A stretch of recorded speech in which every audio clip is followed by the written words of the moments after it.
आमतौर पर जब हम किसी बहुत मजबूत ताले वाले घर को देखते हैं हम्म, तो हमारे दिमाग में क्या आता है, यही ना कि भाई ये घर पूरी तरह से सुरक्षित है। हाँ बिल्कुल, एक आम इंसान यही सोचेगा। मतलब हमारी दिमागी प्रोग्रामिंग ही कुछ ऐसी होती है या कि हम सोचते हैं कि कोई चोर बाहर से आएगा, वो ताला तोड़ने की कोशिश करेगा, कुछ आवाज होगी और हम सतर्क हो जाएंगे। सही बात है। हम एक अलार्म बजने का इंतजार करते हैं। एग्जैक्टली। लेकिन क्या हो अगर वो इंसान, वो चोर, ताला तोड़ने के बजाय आपका दोस्त बन जाए?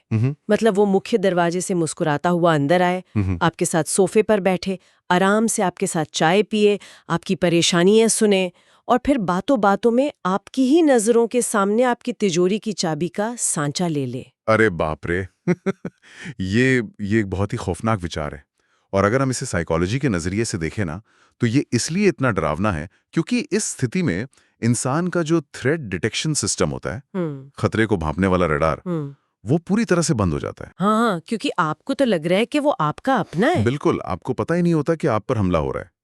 आप अपने ही घर में अपनी ही मर्जी से उस खतरे को पाल रहे होते हैं और सबसे बड़ी बात, आप उसे अपना रक्षक मान रहे होते हैं। सही कहा। और यार आज हम जिस सच्ची घटना पर बात कर रहे हैं ना, वो ठीक इसी तरह के घुसपैठ की बेहद डार्क और मतलब बहुत परेशान करने वाली कहानी है। और मैं साफ कर दूं कि ये कोई फिक्शन या कोई बनाई हुई कहानी नहीं है, ये एक वास्तविक व्यक्तिगत संस्मरण है, एक कन्फेशन है। एक कबूलनामा। हाँ, ये एक ऐसे व्यक्ति की कहानी है जिसने एक बहुत ही खुशहाल कपल के रिश्ते में बड़ी खामोशी से घुसपैठ की।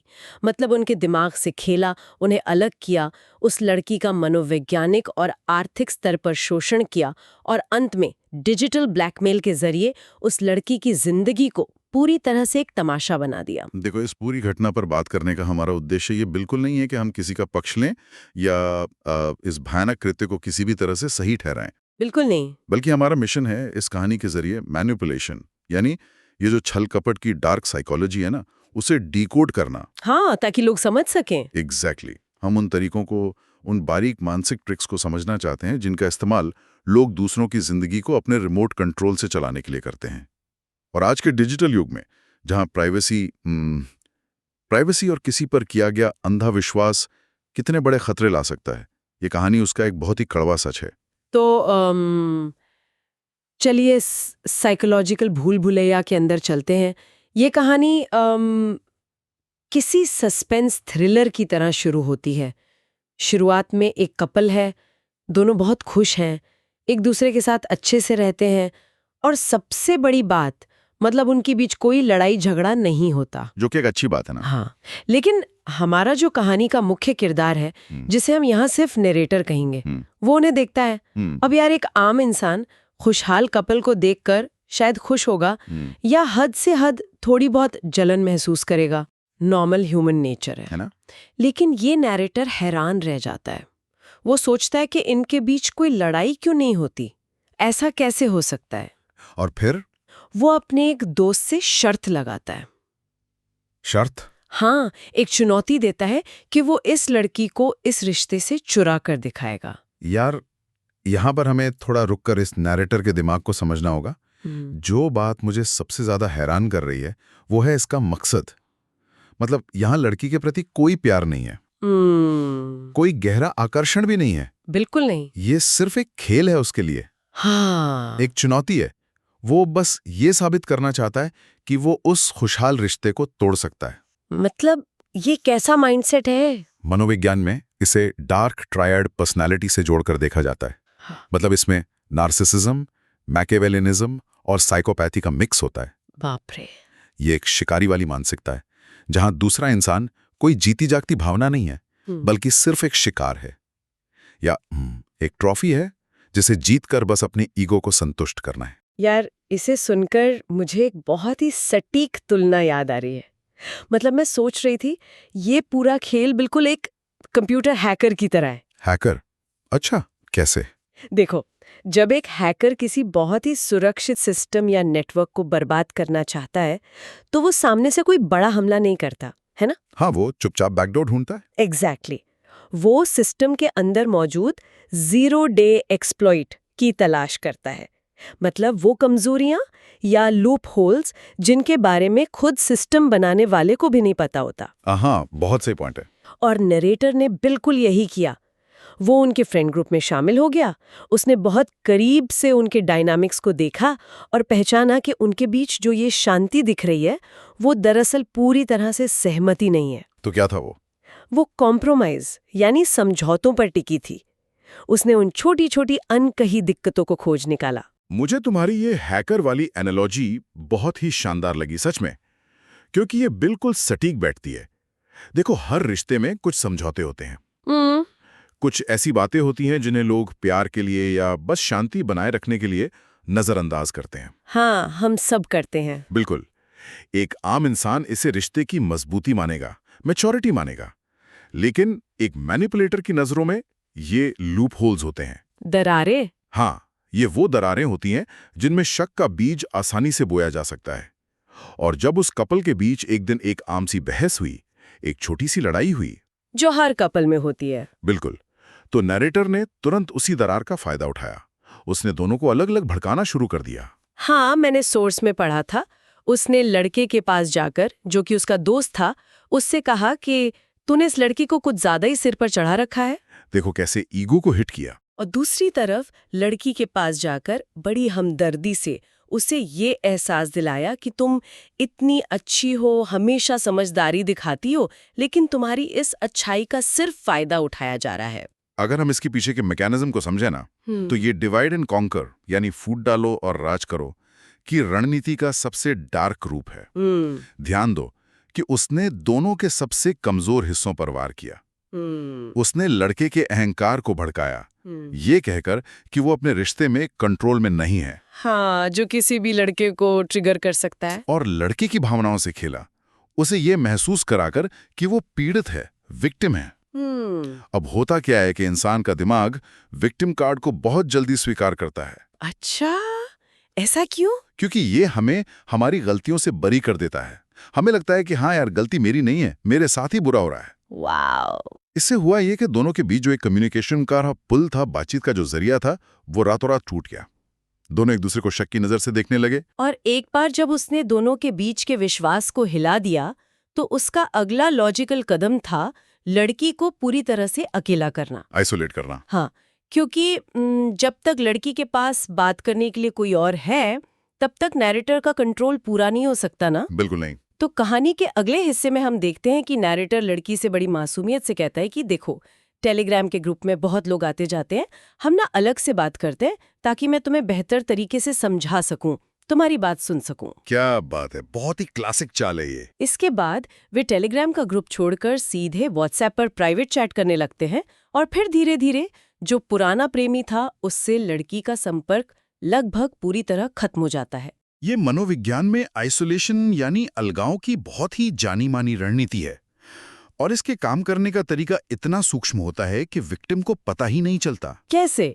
देखो, एक शातिर मैनिपुलेटर कभी भी सीधे ये नहीं कहता कि तुम अपने दोस्तों से या अपने पार्टनर से बात मत करो। हाँ, क्योंकि अगर वो ऐसा कहेगा तो शक हो जाएगा। बिल्कुल, दिमाग का अलार्म तुरंत बज जाएगा। इसके बजाय वो खुद को एक सुरक्षित पनाहगार के रूप में पेश करता है। वो ऐसा माहौल बनाता है जहां पीड़ित को खुद लगने लगता है कि बाहरी दुनिया उसे समझ ही नहीं रही है और केवल यही एक इंसान है जो उसकी सच में कद्र करता है। लेकिन यार रुकिए, मुझे यहाँ पर एक बात बिल्कुल समझ नहीं आ रही है। क्या? मेरी नजर में यहाँ एक बहुत बड़ा रेड फ्लैग है। वो लड़की जो कुछ समय पहले तक अपने पहले प्रेमी के साथ इतनी खुश थी, उसके साथ एक मजबूत रिश्ते में थी, वो इतनी आसानी से इस नए व्यक्ति के जाल में फंस कैसे गई? मतलब जब कोई नया इंसान अचानक से आपकी इतनी परवाह करने लगे, तो क्या दिमाग में ये सवाल नहीं उठना चाहिए कि भाई ये इंसान अचानक इतना परफेक्ट कैसे हो सकता है? लड़की को शक क्यों नहीं हुआ? क्या ये सिर्फ नएपन का आकर्षण था? तुम्हारा ये सवाल बहुत ही लाजवाब है, लेकिन इसका जवाब किसी नएपन के आकर्षण में नहीं है। तो फिर क्या था? ये सब दिमागी न्यूरोलॉजी और इमोशनल वल्नरेबिलिटी यानी भावनात्मक कमजोरी का खेल है। जब लड़की का अपने पार्टनर से झगड़ा हुआ था तो उसका दिमाग बहुत ज्यादा स्ट्रेस में था। वो खुद को असुरक्षित महसूस कर रही थी। हाँ, ब्रेकअप या लड़ाई के बाद ऐसा ही होता है। ऐसे में नरेटर ने खुद को बहुत मैच्योर, एकदम शांत और समझदार दिखाया। उसने लड़की की हर बात को सही ठहराया। मनोविज्ञान में इस रणनीति को लव बॉम्बिंग और वैलिडेशन का कॉकटेल कहते हैं। मतलब लव बॉम्बिंग, ये थोड़ा और समझाइए, ये कैसे काम करता है? लव बॉम्बिंग का मतलब है प्यार, अटेंशन और तारीफों की इतनी ज्यादा बमबारी कर देना कि सामने वाला इंसान लॉजिकली सोचना ही बंद कर दे। ओह, जब कोई लगातार आपकी हर भावना को वैलिडेट करता है, बार बार ये कहता है कि तुम बिल्कुल सही हो, तुम्हारे साथ बहुत गलत हुआ है, तो आपके दिमाग में डोपामाइन रिलीज होता है। Feel good hormone. हाँ, और ये एक नशे की तरह काम करता है। आपका दिमाग उस इंसान को एक रक्षक के रूप में देखने लगता है। लड़की को लगा कि उसे अंततः कोई ऐसा मिल गया है जो उसे गहराई से समझता है। लेकिन असल में तो वो एक जाल था। बिल्कुल, ये कोई प्यार नहीं था, ये एक बहुत ही बारीकी से बुना गया भ्रम था, जिसने लड़की की सोचने समझने की शक्ति को पूरी तरह से अंधा कर दिया था। मतलब ये एक तरह का साइकोलॉजिकल हैक था। हाँ, एग्जैक्टली। और ये हैक इतना असरदार था कि लड़की ने उस पर पूरी तरह से भरोसा कर लिया। जब नैरेटर ने उसे प्रपोज किया तो उसने तुरंत स्वीकार कर लिया। उसे लगा कि वो बहुत समझदार इंसान है और इसके साथ उसका भविष्य एकदम सुरक्षित है। जो कि एक बहुत बड़ी भूल थी, बहुत बड़ी। लेकिन यार, जैसे ही लड़की ने अपनी तरफ से पूरी तरह से विश्वास कर लिया, इस कहानी का सबसे खतरनाक, शोषक और मैं कहूंगी सबसे घिनौना हिस्सा शुरू होता है। दोनों के बीच लॉन्ग डिस्टेंस रिलेशनशिप था।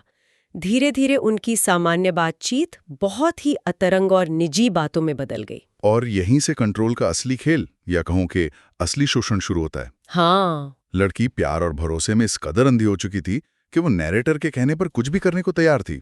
मतलब कैमरे पर कपड़े उतारना, उसकी अजीबोगरीब शारीरिक मांगे पूरी करना, वो सब कुछ कर रही थी, ये सोचकर के ये उनके बीच के प्यार का इजहार है। लेकिन सबसे खौफनाक बात ये थी कि नैरेटर ये सब कुछ छुपकर बिना उस लड़की की जानकारी के रिकॉर्ड कर रहा था। बिल्कुल। अरे बाप रे, ये सच में बहुत डिस्टर्बिंग है। मतलब वो इंसान जिसे लड़की अपना सबसे सुरक्षित कोना मान रही थी, जिसके लिए उसने अपना पिछला रिश्ता तक तोड़ दिया, वो ही इंसान उसकी प्राइवेसी के छितड़े उड़ा रहा था। और इस पूरी घटना में नरेटर के खुद के कुछ शब्द हैं जो मुझे सबसे ज्यादा चुभे और हैरान कर गए। क्या शब्द? उसने अपनी इस कहानी में कहा, मैंने उसे अंदर बाहर हर जगह से जान लिया। इन शब्दों पर गौर करना बहुत जरूरी है। बहुत अजीब है ना ये? बहुत ज्यादा है, क्योंकि जान लिया, पहचान लिया, ये प्यार की भाषा नहीं है। हाँ, बिल्कुल नहीं। जब आप किसी से प्यार करते हैं तो आप कहते हैं मैंने उसे महसूस किया या हम जुड़ गए। सही बात है। ये अंदर बाहर से जान लिया किसी विजय यानी कॉन्क्वेस्ट की भाषा है। ये किसी प्रोजेक्ट के पूरा होने की भाषा है। प्रोजेक्ट? हाँ, उस व्यक्ति के दिमाग में वो लड़की कभी कोई इंसान थी ही नहीं। वो सिर्फ एक वस्तु थी, एक ऑब्जेक्ट थी, एक पहेली थी जिसे उसे सुलझाना था, एक किला था जिसे उसे फतेह करना था। ओहो, और जब किला फतेह हो गया, जब उसे लड़की के शरीर और मन पर पूरा कंट्रोल मिल गया, तो वो बोर हो गया। एग्जैक्टली। यही हुआ ना, जब प्रोजेक्ट पूरा हो गया तो उसकी दिलचस्पी ही खत्म हो गई।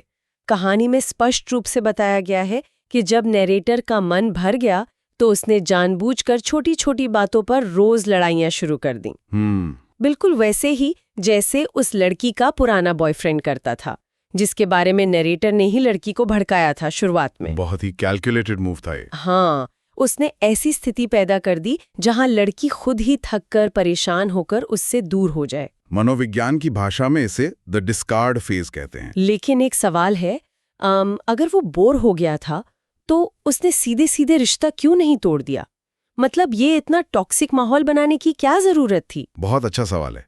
इसका कारण ये है कि एक मैनिपुलेटर कभी भी खुद को कहानी का विलन नहीं मानना चाहता। अच्छा। हाँ, उसे अपनी इमेज हमेशा गुड बॉय वाली रखनी होती है। अगर वो सीधे छोड़ता तो उसे अपराध बोध यानी गिल्ट का सामना करना पड़ता। इसलिए वो इतना टॉक्सिक माहौल बना देता है कि सामने वाला इंसान खुद ही रिश्ता तोड़ दे।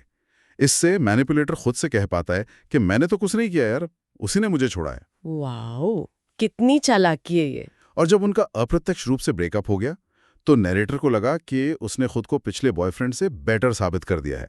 उसका अहंकार पूरी तरह से संतुष्ट हो गया था। अब देखो, ब्रेकअप के बाद तो कहानी को यहीं खत्म हो जाना चाहिए था। हाँ, लॉजिकली तो यही होना चाहिए था। दोनों की राहें अलग हो गईं, लेकिन नहीं, ये इतना आसान नहीं था।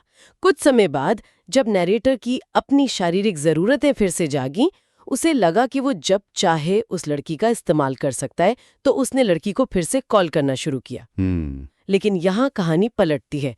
लड़की ने इस बार स्टैंड लिया। फाइनली? हाँ, उसने फोन नहीं उठाया और जब बात हुई तो साफ साफ कह दिया कि तुमने सिर्फ मेरा इस्तेमाल किया है, अब अपना काम निकल गया तो फिर आ गए।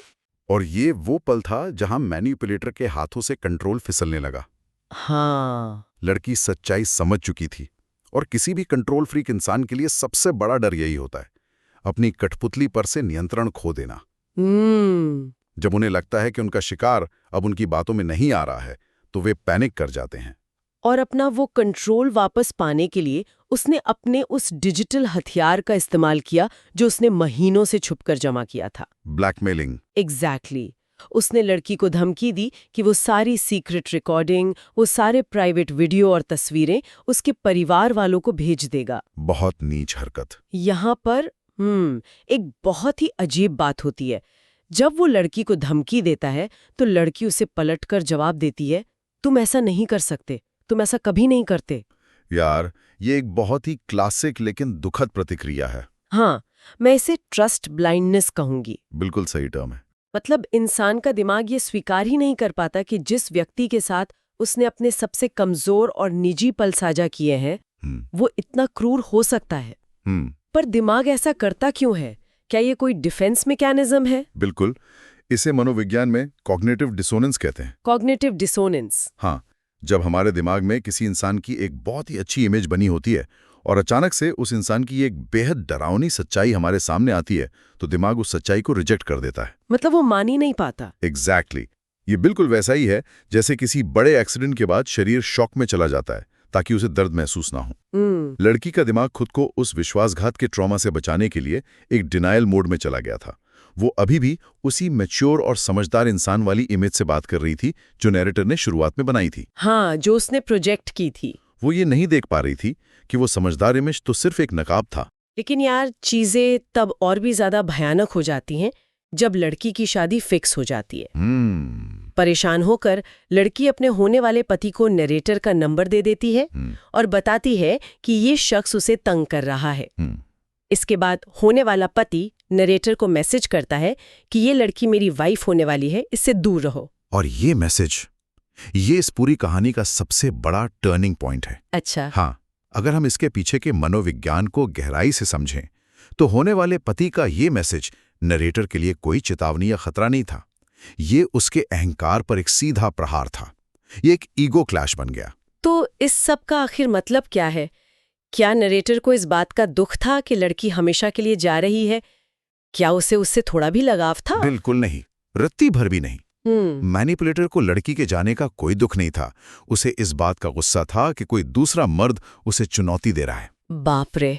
या मेरी वाइफ होने वाली है, इस एक वाक्य ने नैरेटर के उस भ्रम को तोड़ दिया कि वो सबसे ताकतवर है।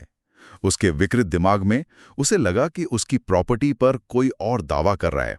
प्रॉपर्टी? हाँ, यहाँ इंसानियत खत्म हो जाती है और सिर्फ मेरा अधिकार वाला ईगो बचता है। और जैसा कि हमने पहले देखा, जब मैनिपुलेटर अपना कंट्रोल छीनता हुआ देखते हैं और उनके अहंकार को चोट पहुंचती है, तो वे सबसे ज्यादा विनाशकारी हो जाते हैं। और उसने वही विनाश किया। अपने अहंकार को लगी उस छोटी सी चोट का बदला लेने के लिए उसने इंसानियत की सारी हदें पार कर दी। क्या किया उसने? बिना एक पल सोचे कि उस लड़की के जिंदगी पर क्या असर होगा, उसने वे सारी प्राइवेट तस्वीरें और छुपकर बनाए गए वीडियोस उस होने वाले पति को सेंड कर दिए। हे भगवान। और उसके बाद दोनों तरफ से उसे ब्लॉक कर दिया गया। कहानी यहाँ एक बहुत ही डार्क और भयानक सन्नाटे पर आकर खत्म होती है। एक पूरा रिश्ता, एक इंसान की इज्जत, उसका मानसिक संतुलन, सब कुछ सिर्फ और सिर्फ एक व्यक्ति के अहंकार और बोरियत के भेंट चढ़ गया। यार, ये पूरी घटना हम सबके लिए एक बहुत बड़ा सबक है। बहुत बड़ा। ये हमें दिखाती है कि कैसे कुछ लोगों के लिए दूसरे इंसानों की भावनाएं सिर्फ एक खिलौना होती हैं। उन्होंने रिश्ते के लूपहोल्स को पहचाना, बड़ी चालाकी से विश्वास जीता, लड़की को लव बॉम्बिंग के जरिए पूरी दुनिया से अलग कर दिया और फिर उसी के भरोसे को एक हथियार में बदल दिया। अगर आपका कोई नया दोस्त या पार्टनर अचानक से आपको आपके पुराने दोस्तों या परिवार से काटने लगे ना, तो याद रखिए, ये प्यार नहीं है, ये कंट्रोल की शुरुआत है। बिल्कुल सही बात है। आज के इस डीप डाइव से एक बात जो बिल्कुल साफ होकर उभरती है वो ये है कि कैसे सच्चा प्यार, अंधा विश्वास और समझौते, जिन्हें हम एक अच्छे और मजबूत रिश्ते की निशानी मानते हैं, एक मैनिपुलेटर के लिए सिर्फ एक कमजोरी है। हाँ, एक टूल है। ये वो बटन है जिन्हें दबाकर वे हमारा इस्तेमाल करते हैं। हमने ये भी देखा कि कैसे डिजिटल डेटा, जो शायद कभी प्यार के इजहार का, एक दूसरे के करीब आने का तरीका था, वो पलक झपकते ही ब्लैकमेल और विनाश का हथियार बन सकता है। और यही बात हमें सतर्क रहने की एक गंभीर चेतावनी देती है। ये समझना बहुत जरूरी है कि प्यार में अंधे हो जाना और किसी को अपनी पूरी प्राइवेसी सौंप देना, खासकर आज के इस डिजिटल समय में, कितना खतरनाक हो सकता है। भरोसा करना अच्छी बात है, लेकिन अंधेपन और भरोसे के बीच की लकीर बहुत बारीक होती है। सही कहा। और इसी के साथ हम आज के साइकोलॉजिकल डीप डाइव के अंत पर पहुंच गए हैं। मैं चाहती हूँ कि हम सब लोग उस ताले वाले घर के बारे में फिर से सोचें जिससे हमने शुरुआत की थी। हाँ। आज के इस डिजिटल युग में जब हमारी सबसे निजी बातें, हमारे सबसे कमजोर पल, हमारी तस्वीरें किसी और के स्मार्टफोन की मेमोरी में हमेशा हमेशा के लिए कैद हो सकती हैं, सही बात है। तो क्या अंधा विश्वास करना एक ऐसी विलासिता या लग्जरी है जिसे हम अब और अफोर्ड नहीं कर सकते? क्या हम असल में उस इंसान को पूरी तरह जानते हैं जिसके साथ हम अपने सबसे गहरे राज शेयर कर रहे हैं, या हम सिर्फ उस चेहरे पर भरोसा कर रहे हैं जो वो इंसान हमें दिखाना चाहता है? सोचने वाली बात है। इस बारे में जरूर सोचिएगा। सुरक्षित रहिए, सतर्क रहिए।